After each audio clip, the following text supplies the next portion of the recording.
Hello everyone, welcome to medico counsellor.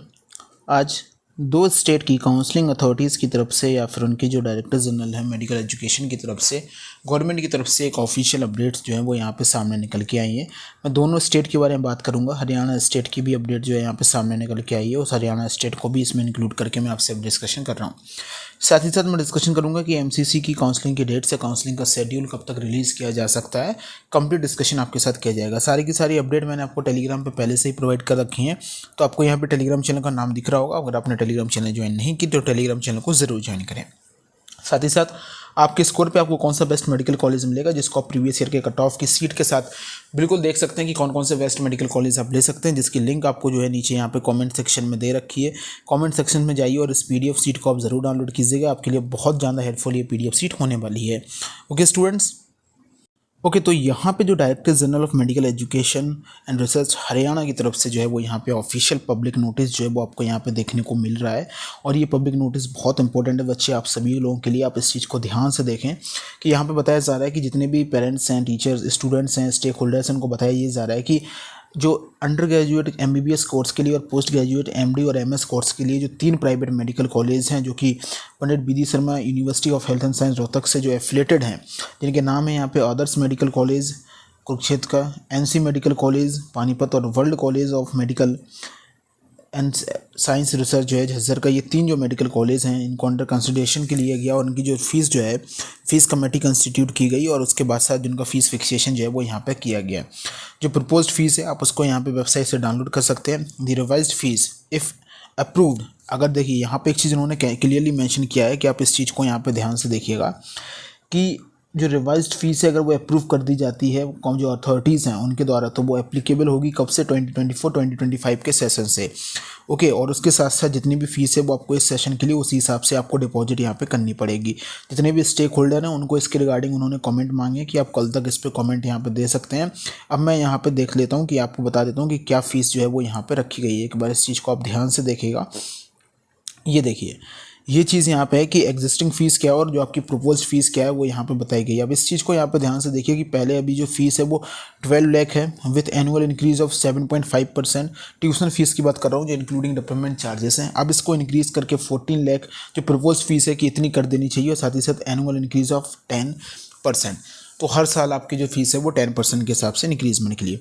जो NRI candidates हैं उनके लिए जो है $1,10,000 जो फीस है उसको यहाँ पे इंक्रीज़ करके प्रपोज किया गया है इतना करने के लिए। जो रिफंडेबल सिक्योरिटी अमाउंट है जो कि लास्ट फीस में एडजस्टेबल होगी वो उसको सेम रखा गया क्योंकि वो आपको रिफंड करना है, तो उसमें गवर्नमेंट कोई भी चेंज प्रपोज यहाँ पर नहीं करेगी। बाकी जो यूनिवर्सिटी चार्जेस हैं, एग्जामिनेशन चार्ज हैं जो सबसे लिए जाते हैं वो लिए जाएंगे। लाइब्रेरी फ़ीस हुआ, इंटरनेट फ़ीस हुआ, ये मिला के अब 5,000 रुपये है।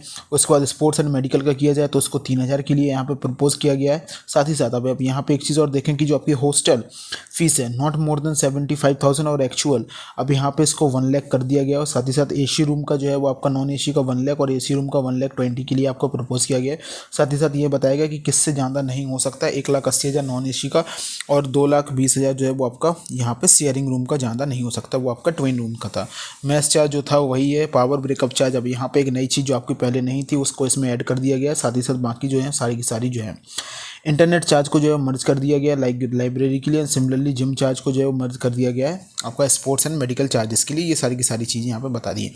बाकी ये पीजी कोर्सेज़ के लिए, आप पीजी कोर्सेज़ के लिए इसको एक बार याद ध्यान से देख सकते हैं। बाकी इस कंप्लीट नोटिफिकेशन को मैंने अपनी टेलीग्राम चैनल पर डाल रखा था, आप एक बार इस टेलीग्राम चैनल पे जाके इसको डिटेल में खुद से पढ़ सकते हैं। इसके बारे में डिटेल में डिस्कशन किया जाएगा हरियाणा की फ़ीस के रिगार्डिंग। पहले भी हरियाणा में जो फीस थी उसके रिगार्डिंग काफ़ी सारी न्यूज़ सामने आती रहती हैं और कई सारी इसमें क्वेश्चनिंग पहले भी रही है, तो उसके बारे में डिस्कशन हम आगे चल के ज़रूर करेंगे।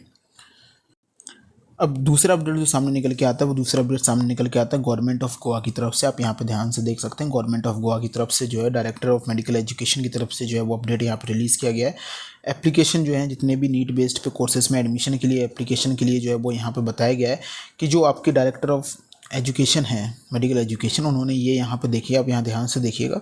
Directorate of technical education provision जो है आपका जो रिवाइज्ड कॉपी है नीट एंट्रेंस एग्जामिनेशन के रिजल्ट की, जो कि एनटीए की वेबसाइट पे 1 जुलाई के बाद जो है वो यहाँ पे आया है, तो उसको आप 10 जुलाई तक जो है या तो इन पर्सन आप सबमिट करें या फिर साथ ही साथ उसको यहाँ पे मेल कर सकते हैं और यहाँ पे व्हाट्सएप पे यहाँ पे कर सकते हैं, जिसमें आपका रजिस्ट्रेशन नंबर जो आपने एप्लीकेशन फॉर्म सबमिट किया है वो क्लियरली यहाँ पे मेंशन होना चाहिए। और साथ ही साथ यहाँ पे बताया कि जो राउंड है the schedule of the round of the admission of the need based courses in Goa, वो भी आगे चल के आपको जो है वो यहाँ पे बता दिए जाएंगे। जितने भी आपकी डायरेक्टिव हैं, जितनी भी अथॉरिटीज़ हैं, उन सबसे जैसे ही कितना भी उनका डायरेक्टिव मिलेगा उसके बाद। तो ये सारी की सारी चीज़ें आपको यहाँ पे देखनी है। 10 जुलाई तक आप इसमें अपडेट यहाँ पे दे सकते हैं। ये सारी की सारी चीज़ें आपसे यहाँ पे मांगी गई हैं।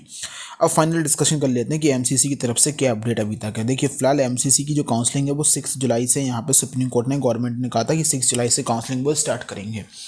अब मैं आपको बता दूं कि आपको, जैसे कि आपको मालूम है कि दिन ख़त्म हो चुका है। अब आपके पास ज़्यादा टाइम नहीं बचा है काउंसलिंग के रिगार्डिंग। आप देखें तो 3 ऑफ द जुलाई आपकी निकल चुकी है। अब आपकी काउंसलिंग की डेट कब तक आएंगी ये चीज़ आपको देखना होगा। 6 जुलाई तक हो सकता है काउंसलिंग की डेट आपका नोटिफिकेशन या फिर आ जाए, या फिर एमसीसी और गवर्नमेंट यहाँ पे आपका जो सुप्रीम कोर्ट में 8 जुलाई की सुनवाई होने वाली है उस चीज़ का वेट कर रही है। लेकिन आपको जल्द से जल्द काउंसलिंग के रिगार्डिंग कोई ना कोई अपडेट यहाँ पे गवर्नमेंट की तरफ से देखने को मिलेंगे। तो जो भी फर्दर अपडेट्स आएंगे हम आपको बताते रहेंगे। अभी केवल इन 2 स्टेट से अपडेट आई थी, तो उनके बारे में मैंने आपको नोटिफाई यहाँ पे किया हुआ है। ओके स्टूडेंट्स, फर्दर जो भी अपडेट्स आएंगे हम आपको बताते रहेंगे। Thank you.